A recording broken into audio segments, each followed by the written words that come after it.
Bon, donc ce soir un live sur l'endométriose et l'adénomiose.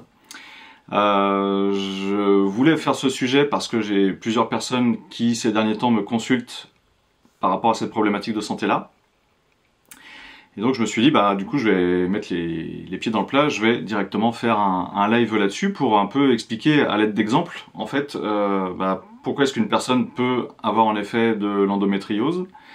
Qu'est-ce qui dans sa vie va conditionner cette pathologie, et puis après en fait de par les constellations familiales, comment est-ce qu'on peut aller chercher l'origine émotionnelle de la pathologie et en effet aller déprogrammer l'inconscient qui génère cette somatisation.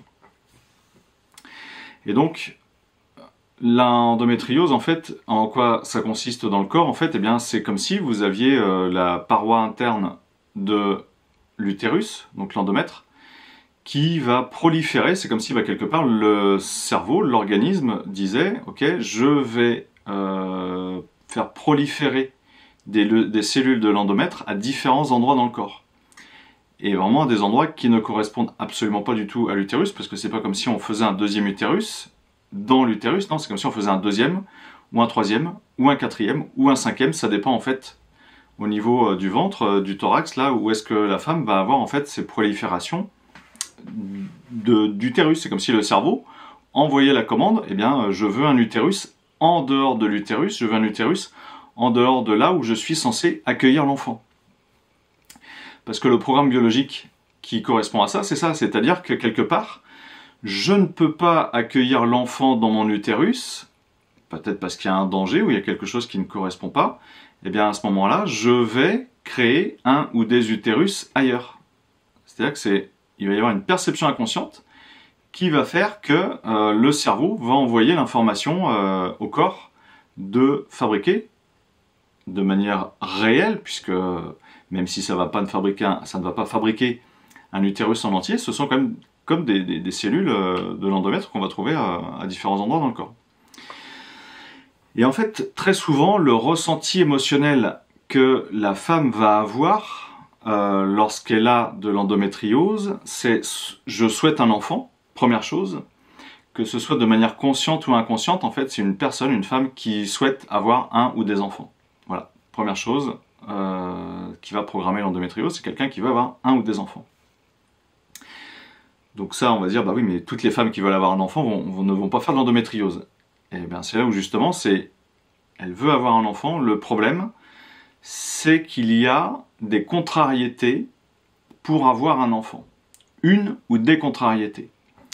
Et en fait, parmi ces contrariétés, il peut y avoir, par exemple, je veux avoir un enfant, mais je ne suis pas avec le bon partenaire. C'est-à-dire que la personne, en effet, elle va être en couple avec son chéri, mais peut-être que c'est pas tant son chéri que ça, peut-être qu'elle n'a pas suffisamment de sentiments pour lui, peut-être qu'il a un comportement désagréable ou déplacé, et en fait, ce qui se passe, c'est que la femme se dit, oui, mais moi, je pourrais jamais avoir un enfant avec cet homme qui, quelque part, a un comportement d'homme-enfant. Ça pourrait être ça, par exemple. Elle va le trouver trop gamin. Pourtant, c'est pas qu'elle a pas de sentiments pour lui, mais c'est que dans son comportement, dans la relation, il y a quelque chose qui va pas, et elle se dit, non, c'est un homme-enfant, je peux pas avoir d'enfant avec lui.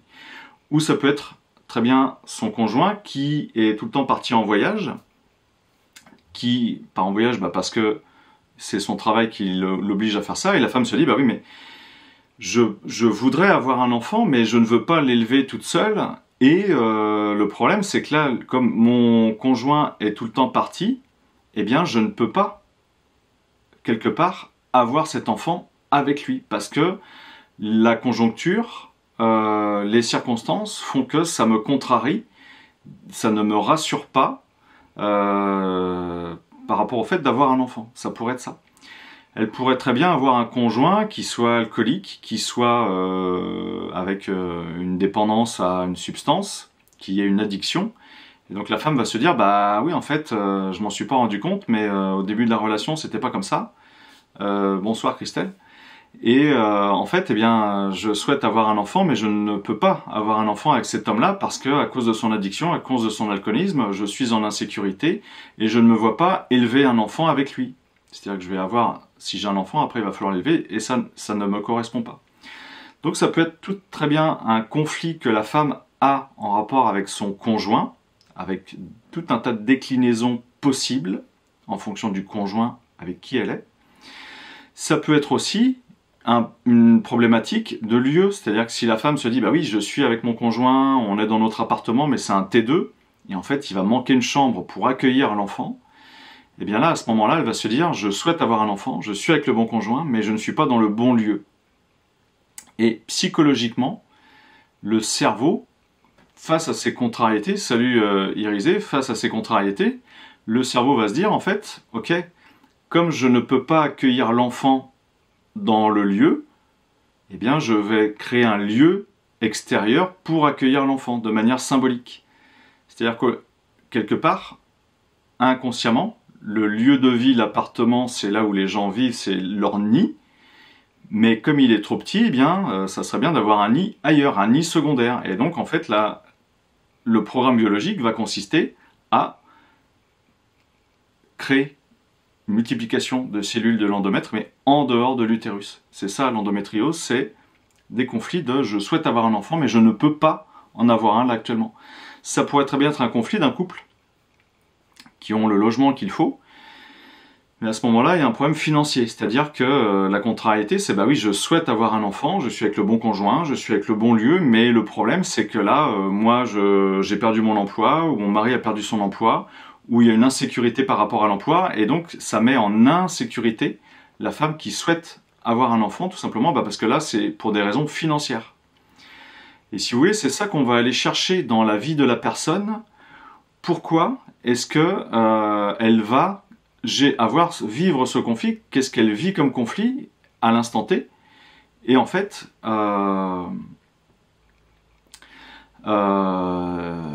le temps où elle va vivre son conflit, eh bien c'est là où elle va avoir ces problèmes d'endométriose. C'est-à-dire que l'endométriose, c'est une pathologie qui est en rapport avec un conflit, mais actif. On appelle un conflit actif, c'est-à-dire que la personne a vit son stress de manière active.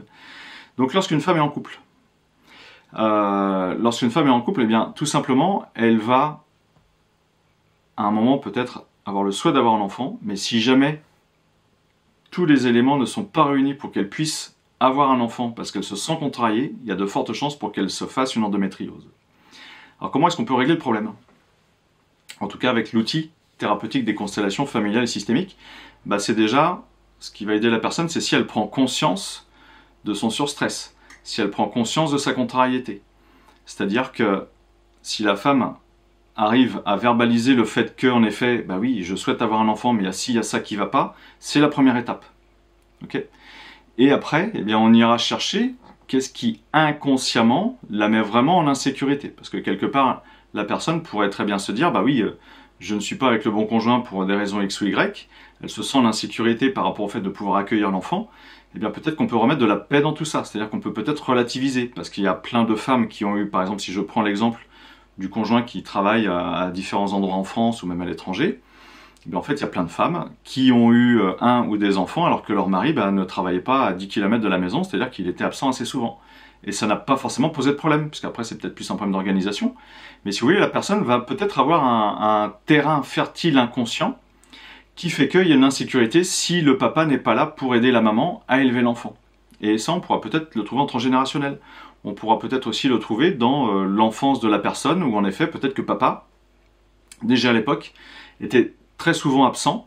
Ça a généré de l'insécurité chez la maman et chez les enfants, et en fait, du coup, la personne, elle est influencée par ça. Par exemple. Mais des exemples, en fait, c'est propre à chaque personne. Donc c'est pour ça que je vais vous proposer, je dirais au moins 3 exemples ce soir, de personnes qui m'ont consulté pour étayer ce que je suis en train de vous dire, et où on a agi en fait lors de quelques séances pour justement déprogrammer l'endométriose. C'est-à-dire qu'autant le cerveau va créer ces petits utérus à différents endroits du corps parce qu'il y a un surstress, une insécurité, mais lorsque la personne va sortir de sa contrariété, ces cellules n'auront plus lieu d'exister et elles vont se liser, elles vont se dégrader toutes seules. D'accord? Premier exemple, c'est une personne qui me consulte, elle habite à l'île de la Réunion, elle est employée territoriale, donc elle est fonctionnaire. Et puis elle est venue passer quelques vacances à Nantes, et puis là elle a rencontré un copain, ils ont commencé à lier une relation amoureuse.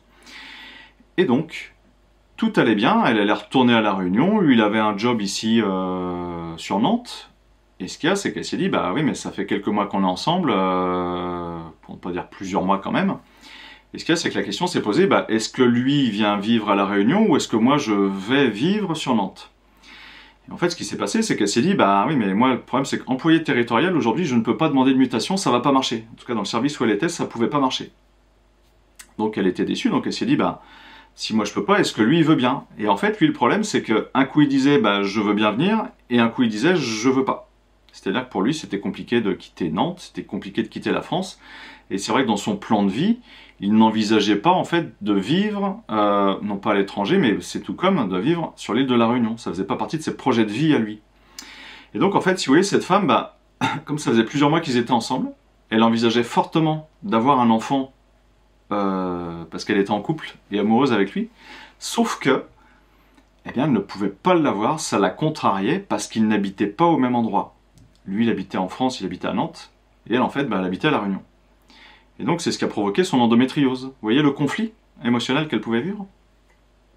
Donc, on a fait une séance sur ce sujet, et en fait, ce qui est super intéressant dans cet exemple, c'est que, si vous voulez, comme c'est une personne qui est originaire de La Réunion, on va retrouver ça aussi pour les gens qui peuvent habiter dans d'autres pays étrangers à la France ou dans les dom-toms, c'est-à-dire que quelque part, il y a dans l'inconscient collectif cette notion de si je me marie avec un Français qui habite l'Hexagone, je vais plus facilement assurer ma survie, je vais peut-être pouvoir quitter mon pays et ma vie un peu plus précaire dans les îles ou dans le pays étranger. Et donc, j'ai vraiment un gros intérêt à pouvoir me marier, à pouvoir me fiancer et à pouvoir vraiment être en couple avec un résident de l'Hexagone. Vous voyez, il y a un inconscient collectif qui traîne, je dirais, par rapport à ça. Donc, lors de la séance, on a d'abord libéré ça, cette influence-là. Et puis après, en fait, quand je me suis calé sur cette personne, je lui ai dit, en fait, ce qui est impressionnant, c'est que c'est comme si pour toi, tu devais absolument, il y avait comme une injonction, comme quoi elle devait absolument avoir un enfant avec lui. C'était impossible à changer, c'était forcément ça, forcément ça, forcément ça. Donc on est allé chercher l'origine émotionnelle qui la forçait, vraiment qui lui imposait le fait de devoir avoir un enfant avec lui. On a libéré ça, donc ça a libéré des tensions, ça a libéré ses programmes inconscients. Et quand elle m'a recontacté, je dirais 3 semaines, 1 mois plus tard, elle m'a dit bah, qu'elle n'avait plus les douleurs. Et suite aux examens, en fait, les cellules endométriales qui commençaient à proliférer à droite à gauche s'étaient résorbées. Donc c'est-à-dire que quelque part, on avait vraiment tapé dans le juste pour aller chercher l'origine émotionnelle inconsciente qui fait que son corps se sentait obligé de justement créer cette pathologie. Mais c'est juste une adaptation à son environnement. C'est-à-dire que nous, évidemment, on va appeler ça une maladie. Mais c'est-à-dire que si cette femme n'avait pas voulu avoir d'enfant, par exemple, elle n'aurait jamais fait d'endométriose. Si cette femme, en fait, avait pu aller venir habiter sur Nantes, en France, avec son chéri, elle n'aurait pas fait d'endométriose.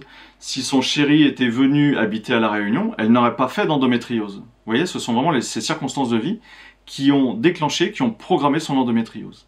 Il faut le comprendre comme ça.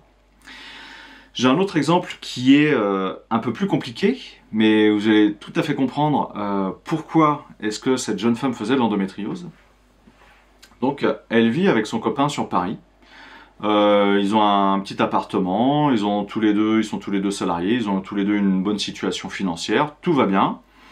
Elle pourrait avoir un enfant, mais elle n'en a pas envie pour l'instant. Parce qu'elle se dit, voilà, l'appart est petit, nous, si on a des enfants, c'est pas pour les élever sur Paris.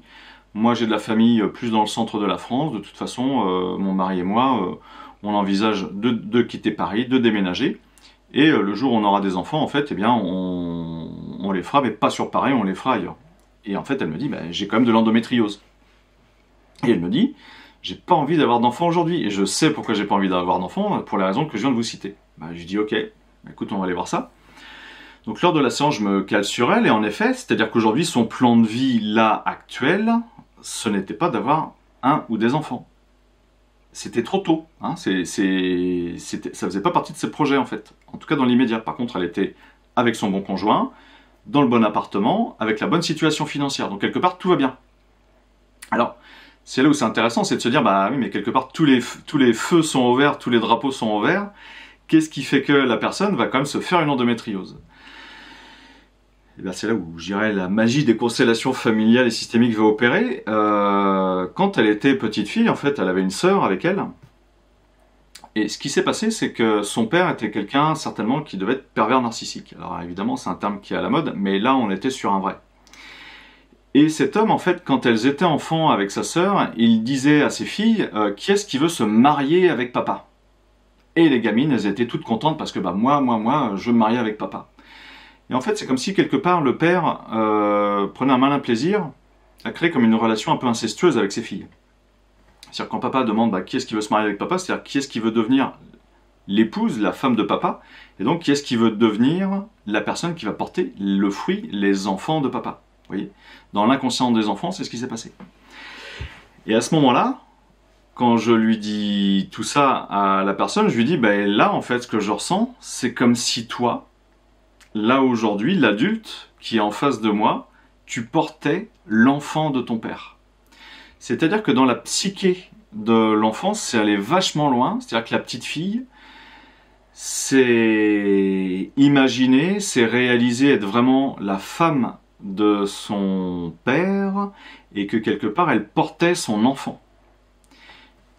Et pourquoi est-ce qu'elle a fait de l'endométriose? Eh bien, tout simplement parce que quelque part, comme il y avait déjà un enfant de manière virtuelle dans son utérus, elle ne pouvait pas accueillir un autre enfant, la place était déjà occupée. Et donc, son programme biologique, c'est la place est déjà occupée, eh bien, je vais créer un autre utérus pour pouvoir en accueillir un autre. Alors que la personne, là, au jour d'aujourd'hui, elle n'en avait pas envie spécialement. Alors, je lui ai fait tout un rituel. Je lui ai dit, bah voilà, elle était sur son canapé, on était en visio, je lui ai dit, bah écoute, je vais te faire accoucher. Je lui ai dit, est-ce que symboliquement, t'as pas une peluche, t'as pas quelque chose, une poupée, j'en sais rien, qui pourrait représenter un enfant? Bah, elle me dit, si, en fait, son copain, il avait un nounours, c'est la peluche qu'il avait quand il était gamin, mais bon, ils avaient ça dans l'appartement. Je lui ai dit, écoute, ce que tu vas faire, tu vas prendre ton t-shirt, hop, tu vas mettre le nounours sous ton t-shirt, tu vas lever les jambes, tu vas écarter les jambes, et symboliquement, alors moi, du coup, j'étais calé sur elle, symboliquement, tu vas vraiment accoucher de cet enfant, et c'est l'enfant que tu portes de ton père. On a fait ce rituel symbolique, et je lui dis, tu peux imaginer, visualiser que ce nounours, cet enfant que tu viens sortir de ton ventre, et bien en fait, tu vas le donner à ton père, tu vas lui rendre tout ça. Tu vas lui dire, papa, je te rends ton enfant, je n'ai plus à le porter, je suis ta fille, je ne suis pas ta femme, je ne serai jamais ta femme, bref.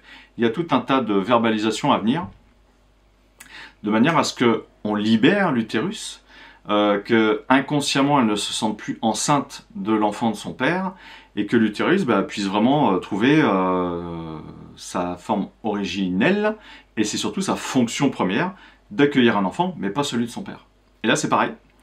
Au niveau de l'endométriose, eh bien en fait ça s'est résorbé, ça s'est bien passé. Elle n'avait plus les douleurs quelques semaines après qu'on ait fait la séance.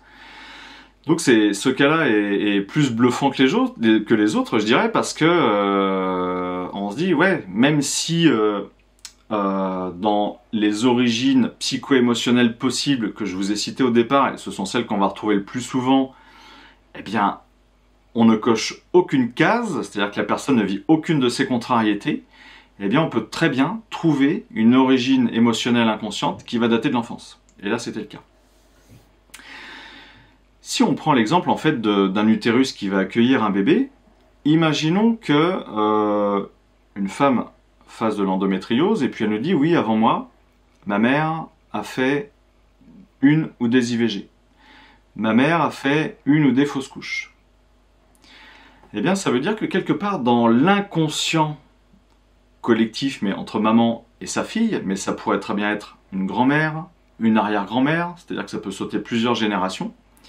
Ce qui peut se passer, c'est que quelque part on se dit oui, l'enfant est mort dans l'utérus, ou bien quand il y a une fausse couche, ou bien l'enfant en fait était dans l'utérus, mais on ne l'a pas gardé, c'est-à-dire comme si quelque part, au-delà que ce ne soit pas le bon moment ou que la femme ne voulait pas ou ne pouvait pas avoir l'enfant, ce lieu-là n'est pas assez sécurisant pour pouvoir garder l'enfant. Ça va être des perceptions inconscientes. Et bien là, c'est pareil, en fait, ces perceptions inconscientes rattachées à des fausses couches ou des IVG, la personne ne le sait pas, la femme qui a de l'endométriose ne le sait pas, mais inconsciemment, elle est rattachée à ça, et donc son cerveau se dit, ok, l'utérus des femmes au-dessus, des générations au-dessus n'était pas sécure, ne pouvait pas ou n'a pas pu garder l'enfant et le maintenir en vie, eh bien moi, je vais, à ce moment-là, pour répondre à ce programme inconscient-là, je vais créer des utérus secondaires, des utérus ailleurs, où là, il y aura certainement beaucoup plus de chances que l'enfant puisse prendre pied, s'attacher et grandir. Alors évidemment, on sait très bien que l'utérus, il n'y a que lui qui pourra accueillir l'enfant, mais le cerveau, si vous voulez, c'est un programme biologique de survie. Il y a une problématique, ok, et bien la solution que j'ai trouvée, c'est de créer un utérus qui sera peut-être plus performant, qui pourra en effet accueillir cet enfant et le maintenir en vie. Vous voyez ? On peut avoir plein de situations différentes, mais là je peux vous dire que ce soir je vous cite vraiment les cas qu'on va trouver le plus souvent. Et un autre exemple, eh bien, c'est tout simplement une femme qui est avec 2 conjoints. Alors ça, elle ne me l'a pas dit au début. C'est-à-dire, on fait une séance, c'était par rapport à une autre pathologie, c'était une polyarthrite rhumatoïde. Et puis, on travaille sur sa polyarthrite rhumatoïde, qui était en rapport à de la dévalorisation liée à un ancêtre, à un grand-père. C'était aussi de la dévalorisation par rapport à elle, parce qu'en fait, elle avait peur de ne pas être à la hauteur de ses pairs PAIRS dans son métier. Donc, elle était en loyauté avec sa polyarthrite, avec une dévalorisation avec son grand-père, et par rapport à elle. Mais on fait plusieurs séances, et puis à un moment, elle me dit, bah oui, j'ai aussi de l'endométriose. Bah, je lui dis oui, alors je lui explique. Je lui dis, bah, comment tu es aujourd'hui dans ta vie sentimentale?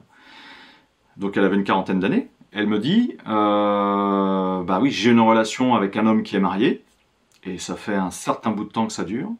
Et elle me dit, autrement, j'ai aussi une autre relation avec un homme qui n'est pas marié, mais qui de toute façon est célibataire, ne veut pas d'enfant, ne veut pas s'engager, voilà, donc il n'est pas vieux gars, hein, mais bah, quoi, encore que, mais on s'en fout. C'est juste que cet homme, en fait, lui, ne veut pas de vie de couple. Bah, je lui dis oui, mais toi, là, t'as 40 ans, il y a l'horloge biologique qui est en route, et est-ce qu'on est d'accord que quelque part, au fond de toi, t'as peut-être envie de devenir maman? Bah, elle me dit oui. Bah, je lui dis là, le problème, c'est que tu es avec 2 hommes en même temps, et ni l'un ni l'autre ne correspondent à ce que tu souhaites quelque part pour toi, c'est-à-dire qu'aucun des deux ne peut accueillir l'enfant que tu souhaites avoir. Bah, elle m'a dit non. Et donc son drame, c'était ça. Alors malheureusement, quelque part, je lui ai dit, là, t'as pas le choix. C'est ton endométriose, on pourrait faire 15 séances dessus. Tu es en conflit actif. C'est soit tu quittes ces 2 hommes et tu t'en trouves un avec qui tu vas pouvoir en effet construire une famille et avoir un enfant, ou alors va falloir que tu te décides à peut-être faire un enfant toute seule. Mais là aujourd'hui, vu la conjoncture que tu as créée, ça va être très compliqué. Donc on a travaillé là-dessus. Je n'ai pas eu de retour par la suite, si ce n'est que beaucoup plus tard, en tout cas dans l'immédiat, si ce n'est que beaucoup plus tard, en effet, elle a changé de vie et elle avait quitté ses 2 partenaires et elle avait retrouvé une autre vie avec une autre personne.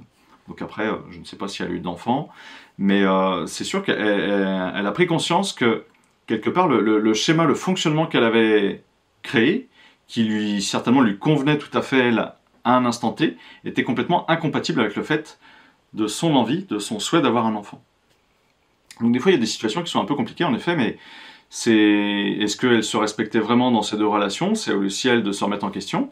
Et si son projet de vie, c'est d'avoir un enfant, bah peut-être, en effet, c'est juste de se trouver le bon partenaire, un partenaire unique, et le bon partenaire, et à ce moment-là, d'avoir envie de créer une famille. Okay.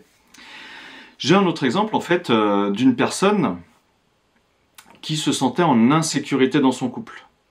C'est-à-dire qu'elle avait déjà 2 enfants avec cet homme, mais ils n'étaient pas mariés, ils n'étaient pas pacsés, ils étaient juste locataires de la maison, et ils avaient 2 enfants. Mais elle souhaitait encore avoir un 3e enfant. Mais le fait qu'elle ne soit pas mariée, qu'il ne soit pas pacsé, qu'il n'y ait pas vraiment, si vous voulez, de lien officiel qui vraiment fasse en sorte qu'ils soient en couple, qu'ils soient unis complètement, ça la mettait dans une insécurité. Et donc en fait, quelque part, elle se disait inconsciemment, mais oui, je souhaite avoir un troisième enfant, mais la relation fait en sorte, ma perception de la relation, parce qu'ils en ont quand même déjà eu deux, mais sa perception de la relation faisait qu'elle se sentait en insécurité et que par conséquent, eh bien, elle a généré son endométriose.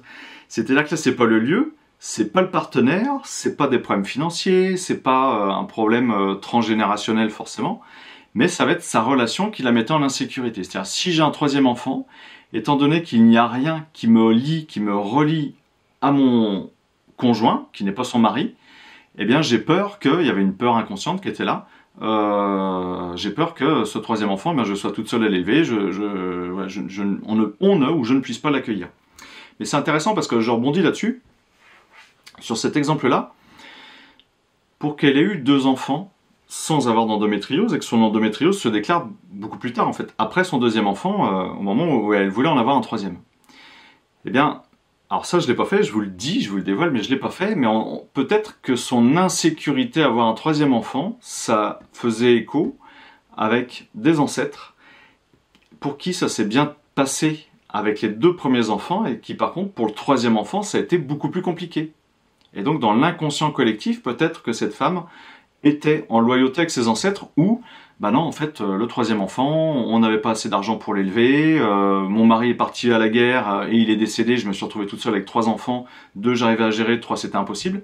Et vous voyez, on pourrait très bien avoir ce genre de scénario, pourquoi est-ce que 2 enfants ça le fait et le 3e ça le fait pas?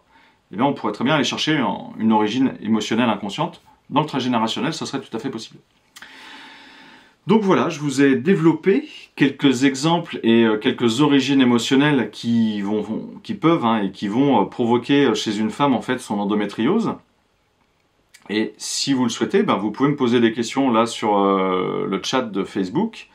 Moi je l'ai là, voilà, vous êtes une dizaine de personnes.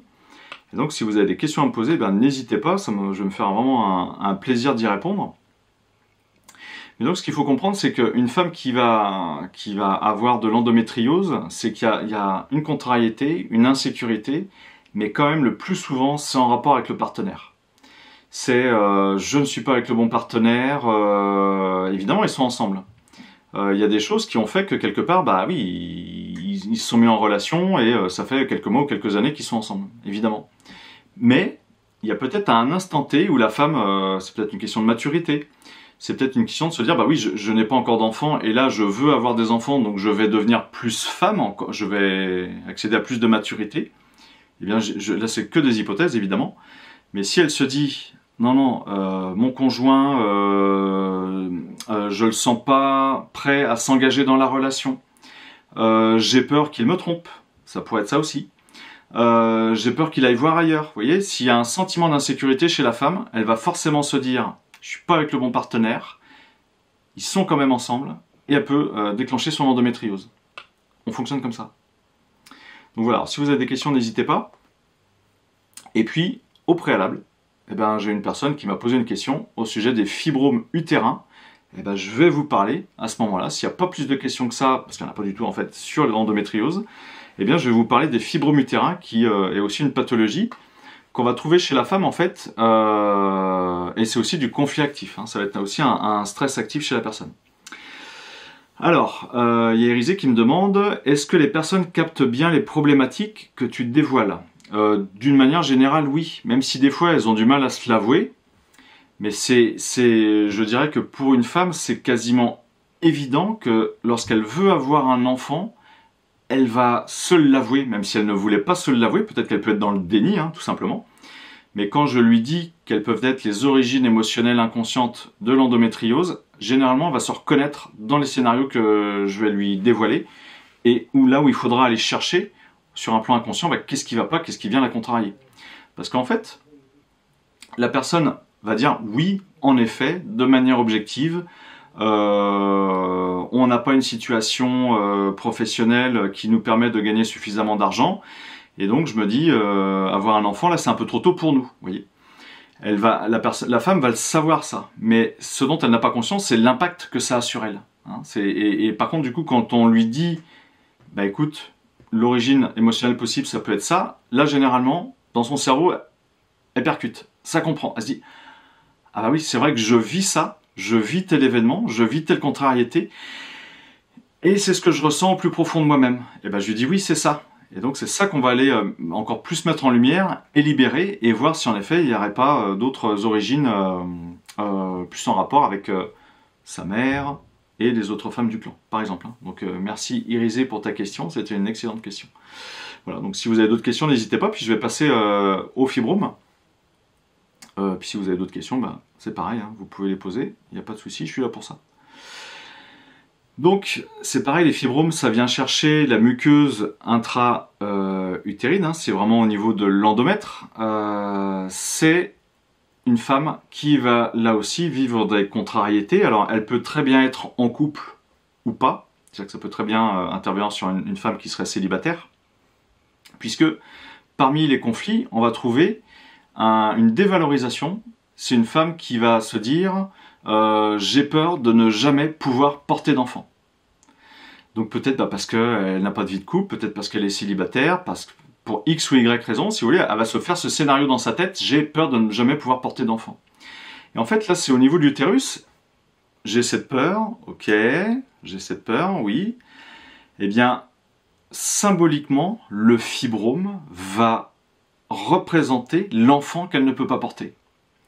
Elle vit son stress, une contrariété, le fibrome va représenter cet enfant qu'elle a peur de ne pas pouvoir porter, c'est-à-dire que j'ai un stress, j'ai une peur, et bien si je crée un enfant virtuellement avec ce fibrome.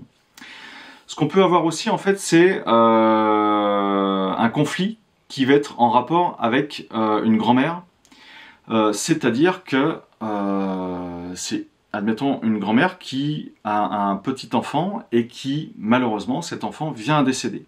Eh bien, elle pourrait très bien se déclencher des fibromes utérins à cause de la perte, du décès de ce petit enfant. Et là, c'est exactement la même chose, je dirais. Le fibrome va incarner l'enfant perdu à ce moment-là. Non pas l'enfant que je ne peux pas avoir, mais c'est comme si je créais un enfant de remplacement pour contrarier. Salut Gwendoline, ok, merci que tu sois là. Merci pour ton commentaire. Et en fait, c'est la femme, en fait, elle se dit, bah oui, j'ai perdu mon petit-fils, eh bien, je vais recréer un enfant de matière virtuelle, symbolique, dans mon utérus. Et c'est juste pour compenser le surstress de cette grand-mère. Donc, premier exemple, c'est une femme qui a peur de ne jamais pouvoir porter d'enfant, parce que voilà, elle n'a jamais eu le bon conjoint, elle a déjà essayé et ça ne marche pas, ça pourrait être ça aussi. Vous voyez, une femme qui fait des examens avec son mari, ils font des tests, ils font des fécondations in vitro, et en fait ça ne marche pas, et ça dure des mois, voire des années. Et bien la femme va vivre ce conflit de la peur de ne pas pouvoir porter un enfant, et elle va avoir un ou des fibromes. Ok ? Ça va être des conflits reliés au comportement du partenaire sexuel avec du dénigrement, activité ressentie comme sale. C'est-à-dire que si la femme qui est en couple avec son chéri, en fait, dans sa sexualité, elle se sent dévalorisée, sa sexualité ne lui convient pas, il y a vraiment de la dévalorisation, et quand c'est ressenti comme ça, il va y avoir du dénigrement et du dégoût. Eh bien, si la femme ne se respecte pas dans sa sexualité, elle va pouvoir, là aussi, peut-être déclencher des fibromes. Okay, et on est toujours dans du conflit actif. Hein. C'est-à-dire que c'est vraiment, pendant que la personne elle est en stress, il va y avoir les premiers fibromes, les premiers fibromes qui vont apparaître. Sauf que le problème, c'est que le fibrome ne va pas forcément être détecté juste dès qu'il apparaît, parce que ça peut être un petit fibrome, comme il peut être plus gros, mais s'il n'y a pas de saignement, s'il n'y a pas de douleur, la femme ne va pas le savoir. Donc si une femme vient me consulter par rapport aux fibromes, je vais lui demander depuis quand tu sais que tu as des fibromes. Elle va me dire c'est lors d'un examen, j'avais des douleurs, j'avais des gènes, j'avais des saignements à telle date. Mais si ça se trouve, le fibrome, ça faisait déjà 6 mois, 1 an ou 2 ans qu'il était là. Donc on va aller chercher dans ses anciennes relations ou sa relation avec son partenaire, et on va vraiment aller chercher dans sa vie concrètement qu'est-ce qu'elle a vécu par rapport à son rapport à avoir des enfants. Ça peut être un conflit aussi sexuel, hein, toujours en rapport avec la sexualité, de pas propre, touchant les enfants ou les petits-enfants avec des mémoires d'abus ou de viol. Donc là c'est pareil, c'est pas forcément dans le vécu de la femme, encore que, si elle-même a subi des abus et des attouchements quand elle était enfant, petite fille, ça peut déjà préconditionner le fait qu'à l'âge adulte, eh bien, elle va avoir des fibromes. C'est-à-dire qu'une personne, quand elle est abusée ou attouchée et qu'elle est jeune fille, jeune femme, elle va déjà avoir un engramme inconscient, très souvent de rapport à la sexualité, où elle va sentir une certaine gêne, une certaine souillure, se sentir salie. Et si jamais, dans les rencontres qu'elle va faire avec un ou des partenaires, je dirais que ça se passe mal, que l'homme n'est pas bienveillant, que l'homme n'est pas respectueux vis-à-vis de la femme, ça va directement faire écho avec ce qu'elle aura vécu dans son enfance. Et là, c'est là où, en effet, on va peut-être pouvoir trouver un ou des fibromes qui vont se créer. Par exemple, dans une maladie, il y aura toujours un programmant et un déclenchant. C'est-à-dire que le programmant, ça va être un conflit émotionnel, un surstress, une contrariété qui est là, et le déclenchant, ça va être l'événement qui va faire que. Voilà. Et c'est pour ça que dans une maladie, on va souvent chercher ce qu'a vécu la personne dans sa vie adulte, mais ce qu'elle aura aussi vécu dans sa vie durant son enfance, et évidemment en transgénérationnel, chez ses parents ou chez les ancêtres, chez sa mère par exemple. Par rapport au fibrome, ça peut être un conflit semblable à celui des trompes utérines, hein, là aussi on peut avoir des pathologies, mais qui touche symboliquement aussi la maison de la femme, donc l'utérus. Donc ça va être un conflit, si vous voulez, où, bah oui, l'utérus, un peu comme l'endométriose, c'est le réceptacle de l'enfant, et on va trouver un conflit de dévalorisation par rapport au nid, au noyau familial, là où je vais créer la famille en créant des enfants, et là où je peux accueillir l'enfant. C'est de manière réelle, symbolique, imaginaire ou virtuelle. C'est-à-dire que le cerveau, que ce soit pour des raisons réelles d'insécurité dans le foyer, la famille, le nid, situation réelle, virtuelle, symbolique ou imaginaire, le cerveau ne fera pas la différence. Pour lui, c'est comme si c'était exactement le surstress que je vis là, maintenant, à l'instant T, et c'est ça ma contrariété. Okay, et il peut y avoir autrement, si la personne en effet a une sexualité qui ne lui convient pas, peut-être que la femme se force à avoir des rapports sexuels par exemple, n'a pas une libido suffisante, et donc en effet c'est pour faire plaisir à son conjoint, et ce genre de situation pourra très bien créer des fibromes chez elle, tout simplement parce que quelque part elle ne se respecte pas dans sa sexualité. Alors il y a Irisé, il y a Magali qui m'a posé une question. Voilà, et comme me dit Irisé, évidemment, moi je suis pas médecin, c'est pas moi qui vais dire à la personne qu'elle a une endométriose ou qu'elle a des fibromes, et la personne qui viendra me voir, elle aura déjà fait un diagnostic avec son gynéco ou son médecin généraliste, et c'est une fois qu'elle vient avec son diagnostic que, à ce moment-là, on va chercher les origines émotionnelles inconscientes. Alors il y a Magali qui me dit bonsoir, bonsoir Magali, est-ce que l'endométriose est réversible même lorsqu'elle est installée? Et pourquoi reste-t-elle lorsque le couple est dissolu? Merci. Alors en fait, oui, donc l'endométriose, pour moi, c'est mon avis irréversible par rapport à des exemples que j'ai donnés en début de webinaire, là où je vous ai dit, la personne venait avec telle ou telle, là c'était de l'endométriose, on fait 1 ou 2 séances ou 3 séances dessus, et tant mieux pour elle, les symptômes disparaissent, donc la femme peut retrouver une vie tout à fait normale. Le couple se dissout. Ce qui se passe, c'est que le problème, on est dans du conflit actif, donc on va dire, oui, mais la personne, là, quelque part, elle n'est plus avec son conjoint, son ex-conjoint, peut-être qu'elle a toujours envie d'avoir un ou des enfants, ou pas, et même si elle a plus envie, admettons que là, elle se dit, de toute façon, je suis seule, je n'ai plus de conjoint, donc hors de question d'avoir un enfant, je n'envisage pas d'avoir un enfant toute seule, de faire une PMA, de partir en Espagne pour faire une gestation pour autrui, une GPA, mais je laisse ce projet de vie de côté et j'attends de rencontrer une nouvelle personne et éventuellement d'avoir un enfant. Okay. Ce qu'il y a, c'est que quand on vit un conflit qui dure un certain temps, qui dure durant une certaine durée, redondance un peu là, c'est comme si l'inconscient c'est un nouveau programme biologique de survie, c'est je dois fonctionner comme ça. Une personne qui va vivre un stress pendant un certain temps, et généralement c'est plus de 21 jours, là ça se programme bien, c'est comme si en fait c'est ça mon programme, je dois fonctionner comme ça. Donc c'est pour ça que pour répondre à ta question Magali, cette femme en fait, si elle faisait de l'endométriose lorsqu'elle était avec son conjoint, ils se séparent, malheureusement il y a de fortes chances qu'elle garde cette endométriose, tout simplement parce que le conflit émotionnel qu'elle a vécu avec son conjoint a duré trop longtemps. Et là, bah c'est pareil, on va aller chercher quels ont été les conflits, les contrariétés qu'elle aura vécu avec son conjoint lorsqu'ils étaient en couple.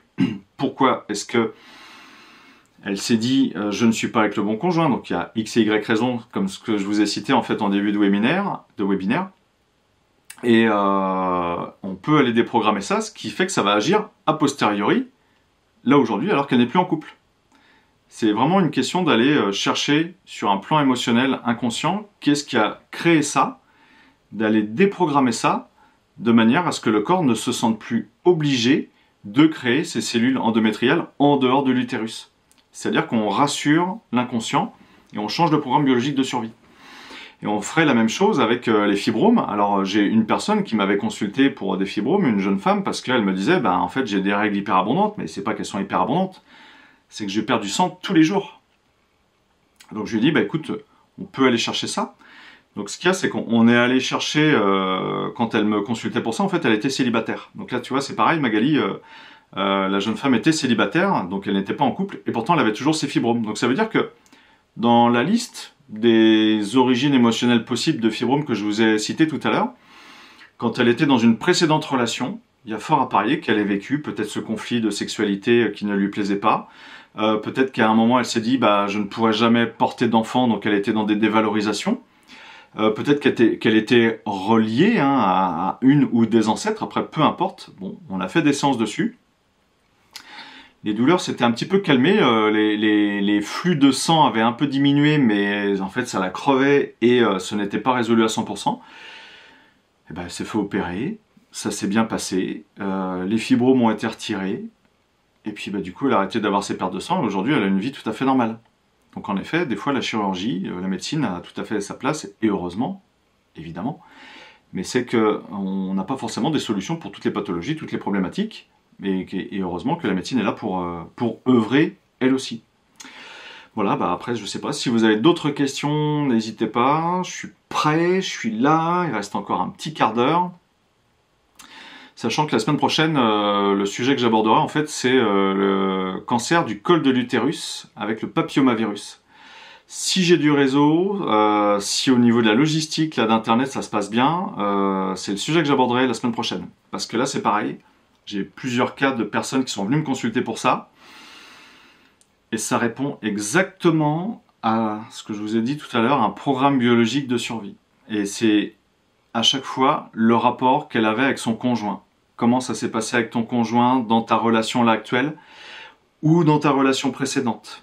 Et là par contre, en fait, si vous voulez, une personne qui lors d'un frottis, on va lui faire un pap test qui va être positif, eh bien c'est pas que la personne elle est en stress actif, elle n'est pas en train de vivre sa contrariété, là c'est complètement différent dans cette pathologie, non, c'est qu'en fait, elle n'est plus en stress et elle ne vit plus sa contrariété. Et c'est là où c'est vachement intéressant, c'est que vous allez avoir des personnes en fait qui vont avoir une certaine vie de couple qui ne leur convient pas, donc là elles sont en conflit actif, admettons elles se séparent de leur conjoint, ou avec leur conjoint ça va beaucoup mieux. Et là, ça tombe à la période où elles vont faire un pap test, et là, elles seront positives.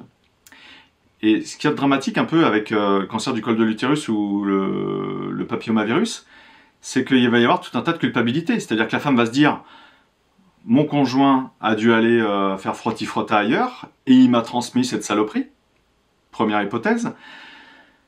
Elle a son pap test positif. Et du coup, le conjoint va se dire « Ah ouais, mais attends, moi je sais que je suis hyper fidèle, il n'y a jamais eu de soucis là-dessus, est-ce que toi, t'es pas allé voir ailleurs ?» Vous voyez, ça peut vraiment créer des surconflits à l'intérieur du couple.